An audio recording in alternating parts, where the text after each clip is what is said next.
اعوذ باللہ من الشیطان الرجیم بسم اللہ الرحمن الرحیم یا صاحب الجمال و یا سید البشر من وجهک المنیر لقد نور القمر لا يمكن الثناء كما كان حقه بعد از خدا بزرگ توئی قصہ مختصر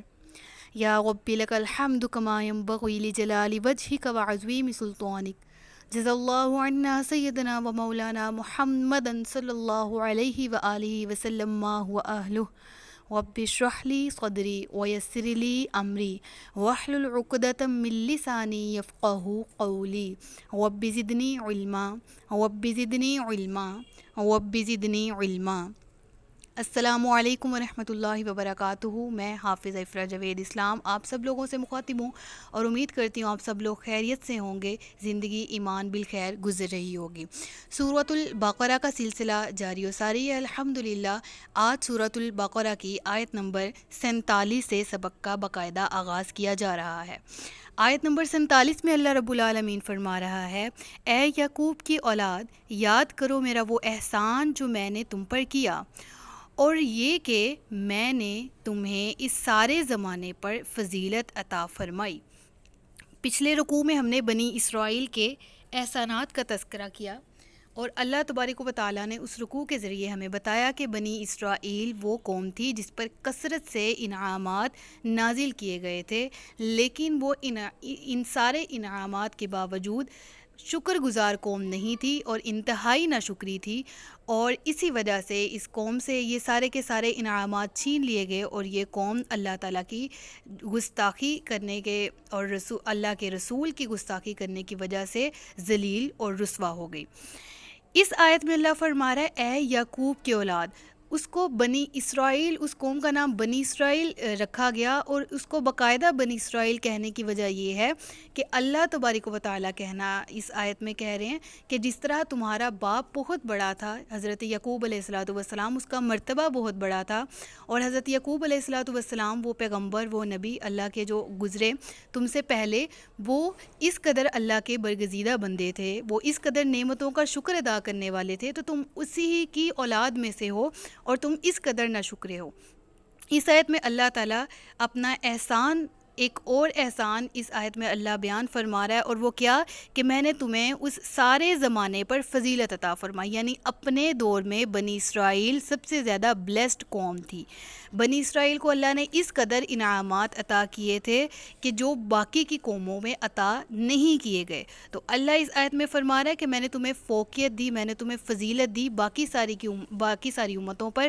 یاد رہے کہ امت محمدی آخری امت، آخری نبی کی آخری امت ہے، اور جتنی فضیلت اس کی ہے امت محمدی کی، اتنی فضیلت کسی اور کی نہیں ہے۔ دور حاضر میں اور قیامت تک آنے والے وقت کے لیے امت محمدی افضل ہے، رسول اللہ صلی اللہ علیہ وسلم کی امت افضل ہے۔ یہ اس دور کی بات کی جا رہی ہے اس آیت میں، ٹھیک ہے، جس دور میں بنی اسرائیل رہتے تھے، اور یہ فضیلت ابدی نہیں ان کو عطا ہوئی، یہ ان کو اسی دور میں عطا کی گئی تھی جو کہ چھین بھی لی گئی تھی بجز ان کی نافرمانی کے۔ اگلی آیت ہے جی، آیت نمبر 48، اور اس دن سے ڈرو جس دن کوئی جان کسی دوسرے کی طرف سے بدلہ نہ دے گی، اور نہ کوئی سفارش مانی جائے گی، اور نہ اس سے کوئی معاوضہ لیا جائے گا، اور نہ ان کی مدد کی جائے گی۔ اس آیت میں اللہ تبارک و تعالیٰ پھر بنی اسرائیل سے مخاطب ہے، اور ان لوگوں سے جو کہ ایمان لانے والے نہیں، اور خاص کر کافروں سے بات کی جا رہی ہے، اور کیا کہا جا رہا ہے کہ اس دن سے ڈریں، قیامت کے دن سے ڈریں جس دن کوئی جان کسی جان کا بدلہ نہ دے پائے گی۔ جیسے کہ کوئی باپ یہ نہیں کہے گا کہ مجھے چھوڑ دو، اے اللہ مجھے چھوڑ دو، میری جگہ پر میرے بیٹے کو پکڑ لو، ایسا نہیں ہوگا۔ نہ کوئی ماں کہے گی کہ مجھے پکڑ لیا جائے، میری اولاد کو چھوڑ دیا جائے۔ نہ کوئی دوست کسی دوست کو پہ سارے گناہ ڈال کے خود اپنی جان چھڑا لے گا، اور نہ کوئی کسی جگہ پہ مطلب یہ کہہ سکتا ہے کہ اللہ میں نے تو کچھ کیا ہی نہیں، سارے گناہ میرے حصے کے، اس کے سپرد اور مجھے تو جنت میں ڈال دے، ایسا کچھ نہیں ہوگا۔ اللہ فرما رہا ہے کہ اس دن کوئی جان کسی جان کا بدلہ نہ دے پائے گی، یعنی روز آخرت کی شان بیان کی گئی ہے، اور کس طرح سے ایک طرح سے ڈرایا بھی جا رہا ہے کہ خوف کریں اپنے اعمال سے، خوف کریں اگر گناہ کریں، اور دوسرا اس دن کی شان اس طرح سے کہ دنیا میں ایسے ہو جاتا ہے کہ آپ کسی غریب کے اوپر، کسی ایسے بندے کے اوپر جو آواز نہیں اٹھا سکتا، ظلم کر سکتے ہیں، اس کو چپ کروا سکتے ہیں، اپنا گناہ کسی اور پہ ڈال سکتے ہیں، خود کسی بھی طرح بری و ذمہ ہو سکتے ہیں. یہ دنیا ہے. لیکن اللہ کہتا ہے آخرت میں جب تم لوگ میرے پاس آؤ گے تو ہر طرح سے پکڑ ہوگی. آیت کا دوسرا حصہ ذرا غور طلب ہے، ذرا توجہ سے سنیے گا کہ نہ اس دن کوئی کسی کی سفارش مانی جائے گی اور نہ اس سے کسی بھی قسم کا معاوضہ لیا جائے گا اور نہ ان کی مدد کی جائے گی. قرآن مجید کی ایک اور آیت میں اللہ ارشاد فرماتا ہے کہ اس دن اگر کافر زمین بھر کے سونا بھی دے دیں تو وہ ان سے قبول نہیں کیا جائے گا. اگر کوئی کافر اپنی جان چھڑانے کے لیے اول تو اس کے پاس زمین بھر کے، زمین کے برابر اتنا زیادہ سونا آ ہی نہیں سکتا، ٹھیک ہے. لیکن اللہ کہتا ہے اگر کوئی دینا بھی چاہے کہ اللہ مجھ سے یہ سب کچھ لے لے اور میری جان چھوڑ دے، اس کی جان نہیں چھوٹے گی. رہی بات سفارش کی، تو بے شک کافروں کی سفارش نہ کوئی، جس طرح کافر کہتے تھے کہ یہ بت ہماری اللہ کی بارگاہ میں سفارش کریں گے، ہم اسی وجہ سے ان کو پوجتے ہیں کہ بروز قیامت یہ ہمیں اللہ کے عذاب سے بچائیں گے، تو ایسا ہرگز نہیں ہوگا. ہاں سفارش بعض لوگوں کی قبول بھی کی جائے گی، اور وہ رسول اللہ صلی اللہ علیہ وآلہ وسلم کی ذات ہے جو امت کے حق میں سفارش کریں گے. اور مسلم شریف کی روایت بھی ہے، جس حدیث کا میں مفہوم بتا رہی ہوں آپ کو. مسلم شریف میں روایت ہے، اور مفہوم کر کے آپ کو بتاؤں گی تاکہ آپ کو سمجھنے میں آسانی ہو، کہ بروز قیامت جب پیاس سے حلق خشک ہوں گے، زبانیں باہر کو آ رہی ہوں گی، اور شدت اس موسم کی میں گرمی کی شدت اس طرح ہوگی کہ ہر کسی کو جو ہے وہ بالکل اپنے سامنے ایک اضطراب ہوگا، ایک وحشت طاری ہوگی. تو اس صورت میں وہ سارے طے کریں گے کہ آئیں ہم اپنے باپ حضرت آدم علیہ السلام کے پاس جاتے ہیں اور کہتے ہیں کہ آپ کوئی معاملہ ہمارے سے آسانی کی اللہ تعالیٰ سے درخواست کریں گے، معاملہ ذرا آسان فرمائیں.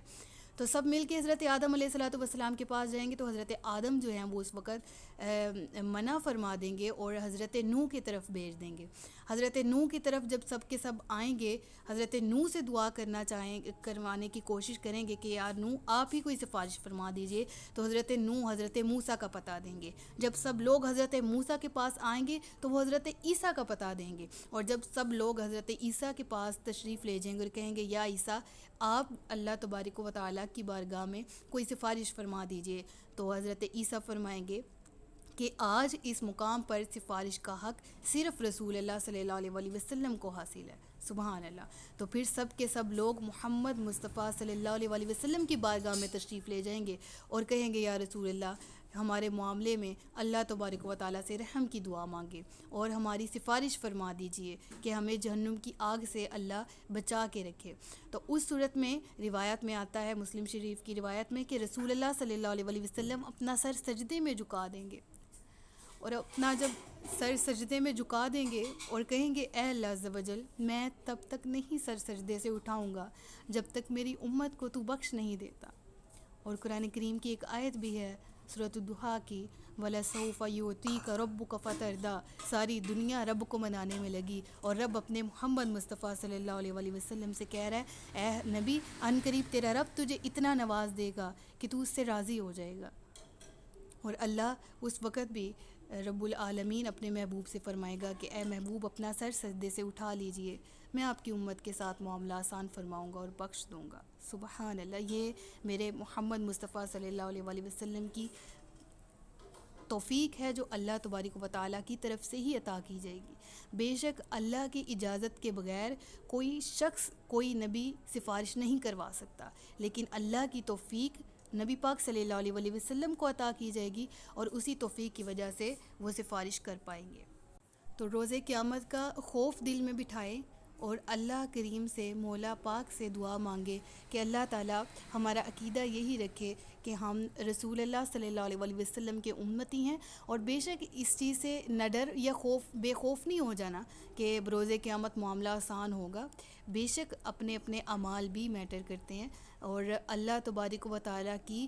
رحمت بہت میٹر کرتی ہے. بہت واضح رہے کہ ہر کوئی اپنے اعمال کو بس یہ نہ سمجھے کہ میں نے نیک عمل کر لیے، دنیا میں مسجد بنا لی، یہ کر لیا وہ کر لیا، اب آخرت آسان ہے. اللہ کی رحمت اور رسول اللہ صلی اللہ علیہ وآلہ وسلم کی شفقت کے بغیر آخرت کا دن بہت سخت ہوگا. تو اللہ سے دعا کریں کہ آپ اللہ کی رحمت مانگیں اور اللہ کے محبوب کی شفقت اور ان کی رحمت مانگیں.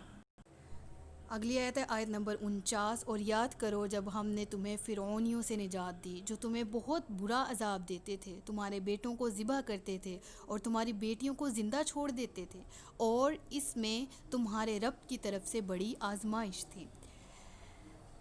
میں یہ آیت کی تفسیر بیان کرنے سے پہلے اتنا سا کہنا چاہوں گی کہ اگر آپ نے، میں اسی چینل انفینٹ اسلام پر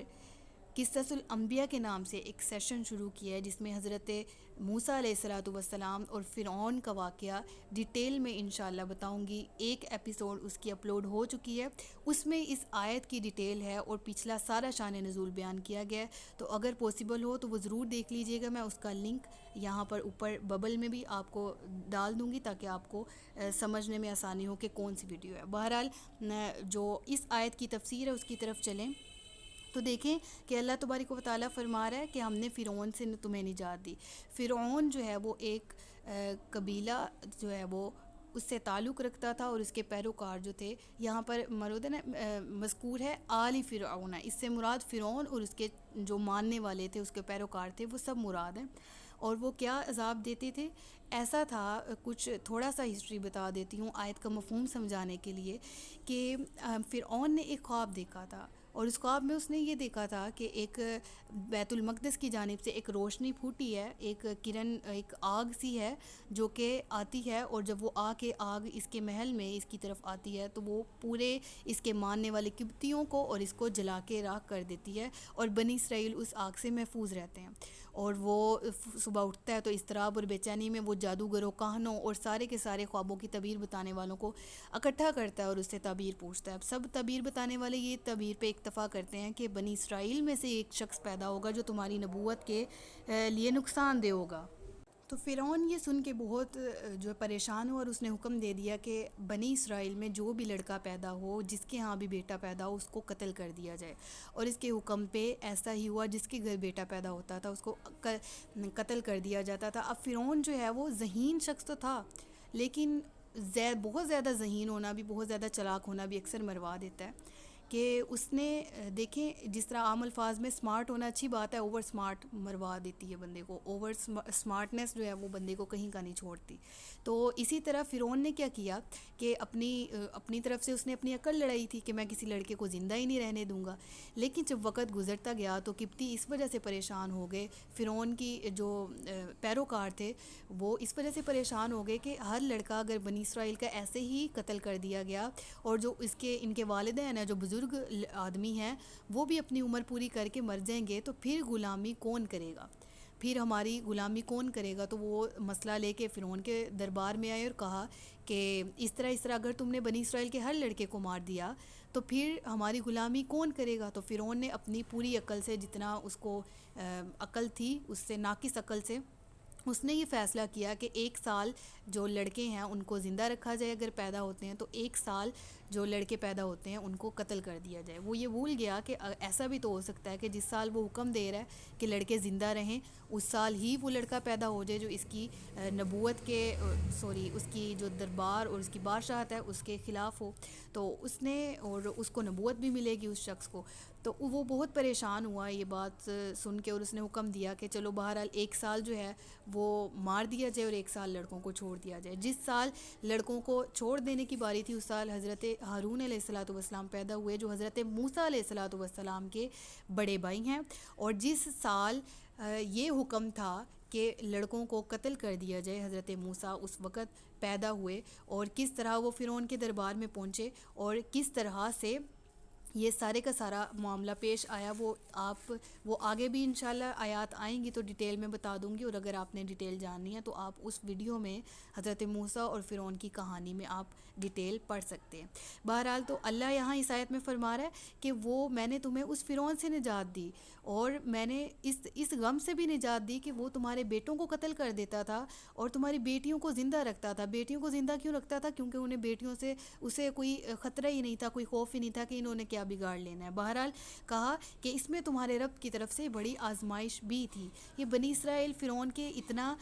غلام کیوں بنے اور کس طرح بنے؟ ان کا آبائی ملک جو تھا وہ شام تھا، اور یہ حضرت یوسف کے دور میں ہجرت کر کے فرعون کی طرف جو ہے مصر میں آئے، اور فرعون نے جو ہے وہ اس وقت وہاں سلطنت تھی مصر میں، تو بنی اسرائیل کو اپنا غلام بنا لیا۔ بہرحال نجات کس طرح ملی فرعون سے، اگلی آیت میں اس کا ذکر ہے، اور اس پچھلی آیت کے لاسٹ سے یہ بھی پتہ چلتا ہے کہ اللہ اپنے نیک بندوں کو بعض اوقات مصیبت میں گرفتار کر کے، مصیبت ان پہ نازل کر کے بھی آزماتا ہے کہ یہ بندہ مصیبت میں کیا کرتا ہے، اور اگر بندہ ثابت قدم رہے، اللہ سے صبر مانگے، تو اس آزمائش پہ پورا اترے، تو اللہ وہ آزمائش دور بھی کر دیتا ہے۔ تو اگلی آیت میں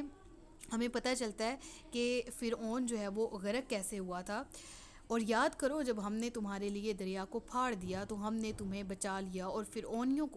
کو تمہاری آنکھوں کے سامنے غرق کر دیا۔ بنی اسرائیل کو ایک اور نعمت یاد کرائی جا رہی ہے کہ اے بنی اسرائیل، وہ نعمت تو یاد کرو کہ ہم نے اس ظالم فرعون سے تمہیں نجات دی، اور وہ نجات کس طرح دی وہ انشاءاللہ آگے آیات آئیں گی۔ میں ہر آیت کے حوالے سے اس کی تفسیر بیان کر رہی ہوں کہ انشاءاللہ جب آگے مزید ان واقعات کو ڈیٹیل میں قرآن مجید میں ذکر کیا گیا تو جہاں جہاں ذکر آئے گا انشاءاللہ ہم سیکھیں گے۔ اس آیت میں کچھ مختصراً یہ کہ حضرت موسیٰ علیہ السلام اپنے ساتھ اہل ایمان کو لے کے ہجرت کا حکم ہوا، اور آپ اللہ کے حکم سے ہجرت کے لیے نکل پڑے۔ رات کے پچھلے پہر نکلے تو فرعون کو جب خبر ملی کہ موسیٰ جو ہے وہ اہل ایمان کے ساتھ نکل گیا، اور بنی اسرائیل جب چلے جائیں گے تو ہماری غلامی سے نکل جائیں گے، تو فرعون نے حکم دیا اپنے پیروکاروں کو کہ وہ نکلیں اور حضرت موسیٰ علیہ السلام کا پیچھا کریں۔ جب حضرت موسیٰ کا پیچھا کرنے کے لیے وہ نکلے تو فرعون بھی ان کے ساتھ ہی ہو لیا، اور جب وہ دریائے قلزم کے قریب پہنچے حضرت موسیٰ علیہ السلام تو آپ نے دیکھا کہ وہ دریا بہت ہی زیادہ وائڈ تھا، بہت بڑا تھا، تو آپ نے اپنا عصا مبارک اس دریا پہ مارا، اور اس دریا پہ 12 رستے بن گئے۔ 12 رستے کیوں بنے؟ کیونکہ حضرت موسیٰ کے ساتھ جو اہل ایمان تھے وہ 12 مختلف قبیلے تھے، 12 مختلف گروہ تھے، تو وہ 12 کے 12 گروہوں نے اپنے اپنے راستے میں جو ہے وہ راستہ لیا، اور اس راستے سے جانا ان کے لیے آسان ہوا۔ تو جب حضرت موسیٰ اس دریا سے پار نکل گئے تو فرعون نے دیکھا پیچھے فرعون پہنچا، اور اب فرعون دریا میں جب اپنی قوم کو بھیجا، اور انہی رستوں میں جب اس کی قوم بھی اپنے گھوڑے سمیت جب وہ ان رستوں کے درمیان نکلی ہے تو فرعون بھی چاہتا تھا کہ میں بھی پیچھے جاؤں، تو فرعون جو ہے وہ بھی اللہ تعالیٰ نے پانی کو حکم دیا کہ وہ دونوں طرف سے مل جائے، فرعون اور اس کی قوم غرق کر دی گئی۔ اب سوال یہ اٹھتا ہے کہ فرعون بادشاہ ہونے کے باوجود پیچھے کیوں آیا تھا؟ تو دیکھیں موت جب لکھی ہوتی ہے تو اللہ تعالیٰ اسباب بنا دیتا ہے، جس وقت موت لکھی ہے اس کو اس جگہ پہ اس گھڑی میں کوئی نہ کوئی کام پڑ جاتا ہے، وہ رک جاتا ہے اور اس کو موت آ جاتی ہے۔ ہم نے اکثر دیکھا ہوگا کہ ایک شخص ہے، وہ دنیا کے کسی بھی ملک میں، امریکہ، کینیڈا، برطانیہ کہیں بھی رہتا ہوتا ہے، اور وہ یہاں پر محض ایک شادی اٹینڈ کرنے آیا اور اس کی جان نکل گئی اور وہ قریبی کسی قبرستان میں دفن کر دیا۔ تو اس طرح کے بڑے واقعات ملتے ہیں کہ بندہ رہتا کہیں ہے، پیدا کہیں ہوتا ہے، لیکن مرتا کہیں اور جا کے۔ تو یہی حال فرعون کے ساتھ ہوا، اس کی موت لکھی تھی، وہ چاہتا تو اپنے صرف پیروکاروں کو پیچھے بھیج سکتا تھا، لیکن اسی کے دل میں یہ بات آئی کہ میں بھی پیچھے جاؤں گا، اور جب وہ پیچھے گیا تو وہ غرق ہو گیا۔ اگلی آیت نمبر 51 اور 52، اور یاد کرو جب ہم نے موسیٰ سے 40 راتوں کا وعدہ فرمایا، پھر اس کے پیچھے تم نے بچھڑے کی پوجا شروع کر دی اور تم واقعی ظالم تھے، پھر اس کے بعد ہم نے تمہیں معافی عطا فرمائی تاکہ تم شکر ادا کرو۔ اس آیت میں بھی بہت ہی بڑا واقعہ ذکر کیا جا رہا ہے، جس کو میں مختصراً کر کے بیان کروں گی تاکہ آپ کو معنی اور مفہوم آسان الفاظ میں سمجھ آ جائے، اور ڈیٹیل انشاءاللہ قرآن مجید میں بھی آگے جا کے پڑھیں گے، اور میں علیحدہ سے بھی اس کو واقعات میں بیان کر رہی ہوں، وہ واقعات بھی آپ ضرور سنیے گا۔ بہرحال اس آیت میں اللہ تبارک و تعالیٰ فرما رہا ہے ہم نے موسیٰ سے 40 راتوں کا وعدہ فرمایا۔ یہ ذی القعدہ کا مہینہ تھا، ذی القعدہ بھی کہا جاتا ہے اس کو، اور اللہ تعالیٰ نے جب فرعون سے نجات دے دی تو حضرت موسیٰ سے تورات عطا کرنے کا وعدہ کیا، اور حضرت موسیٰ کو اپنے پاس بلا لیا۔ حضرت موسیٰ علیہ السلام اللہ تبارک و تعالیٰ کے پاس گئے، پہلے 30 دن کا تھا کہ حضرت موسیٰ 30 دن کوہ طور پر اللہ تبارک و تعالیٰ سے ملاقات کا شرف حاصل کریں گے، لیکن پھر 10 دن مزید بڑھا کے 40 دن کر دیے گئے۔ اب حضرت موسیٰ کوہ طور پر اللہ تبارک و تعالیٰ کے پاس ہیں اور ان سے گفت و شنید میں مصروف ہیں، وہیں پر عبادت کر رہے ہیں، اور وہیں پر تورات آپ کو عطا ہونی تھی۔ پیچھے سے قوم نے کیا کیا، ایک سامری نامی آدمی تھا، کافر تھا، اس نے ایک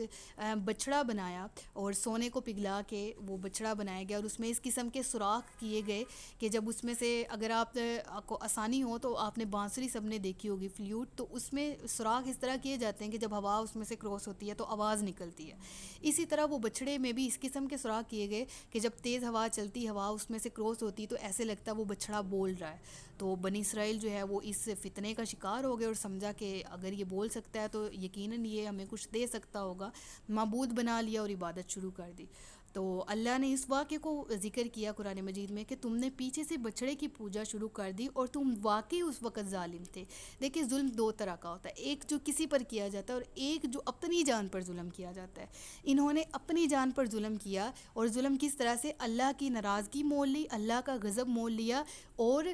جو شخص اپنے اوپر دنیا میں بھی عذاب کو مستحق بنا لے اور آخرت میں بھی عذاب کا مستحق ہو، تو ایسا شخص بے شک اپنے آپ پہ اپنی جان پہ ظلم کر رہا ہے. تو اللہ فرماتا ہے کہ پھر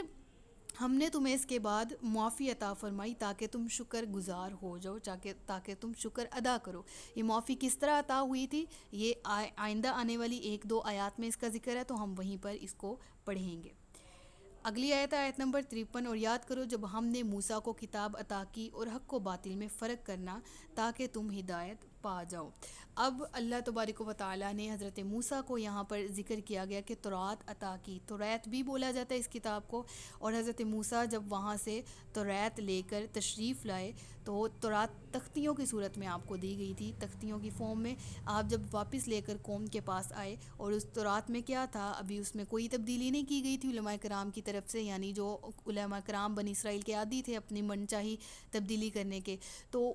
وہ اصلی فارم میں کتاب موجود تھی. حضرت موسیٰ جب واپس آتے ہیں تو دیکھتے ہیں کہ قوم نے بچھڑے کی پوجا شروع کر دی. بجائے اس کے کہ وہ نعمت کا شکر ادا کریں کہ فرعون سے نجات دی، انہوں نے اللہ کی ہی نافرمانی شروع کر دی اور بچڑے کو معبود بنا لیا. بہت ہی زیادہ آپ کا دل اس بات پہ دکھی ہوا اور آپ نے حضرت ہارون علیہ السلام پر بھی غضب کیا. ان آیات کی بھی ڈیٹیل آگے قرآن مجید میں موجود ہے. تو بہرحال حضرت موسیٰ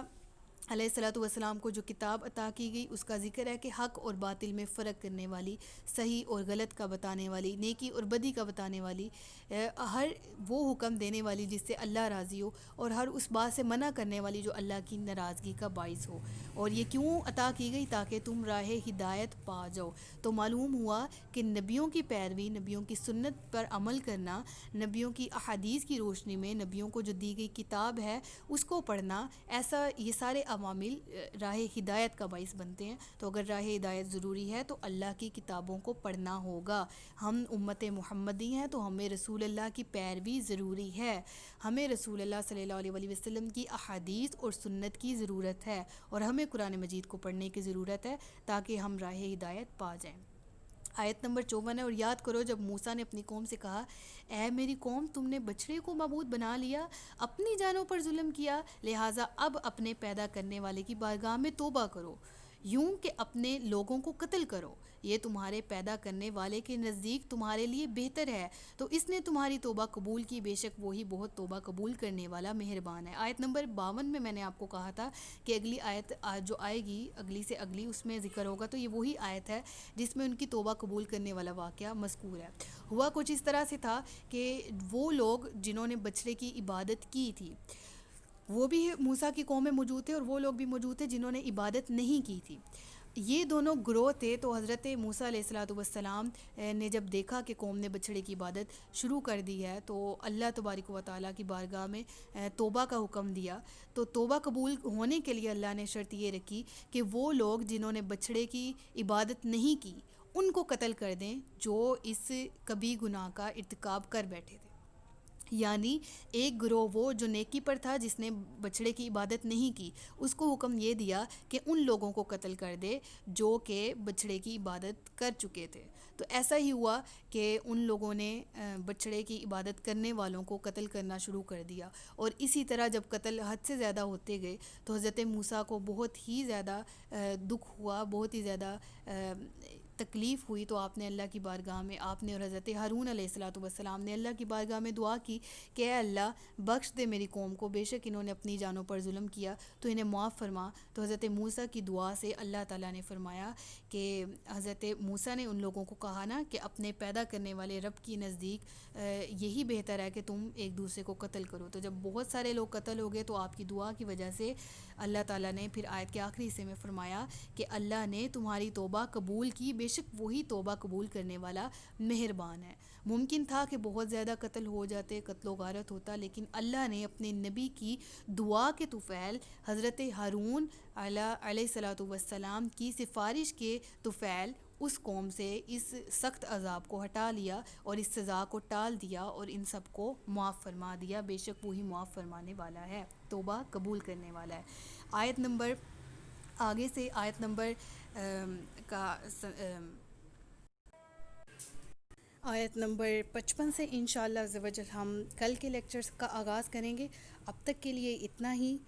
اللہ تبارک و تعالیٰ سے دعا ہے کہ میری تفسیر پڑھانے میں جانے انجانے میں کوئی غلطی کوتاہی ہو گئی تو اللہ کی بارگاہ میں معافی کی طلبگار ہوں۔ وما علینا الا البلاغ المبین، صدق اللہ العلی العظیم وصدق رسولہ النبی الکریم وصلی اللہ تعالی علی خیر خلقہ محمد وعلی آلہ واصحابہ اجمعین برحمتک یا ارحم الراحمین۔ اپنا خیال رکھیے گا، اپنے سے زیادہ دوسروں کا۔ تاجدار ختم نبوت زندہ باد، پاکستان ہمیشہ زندہ باد۔ السلام علیکم ورحمۃ اللہ وبرکاتہ۔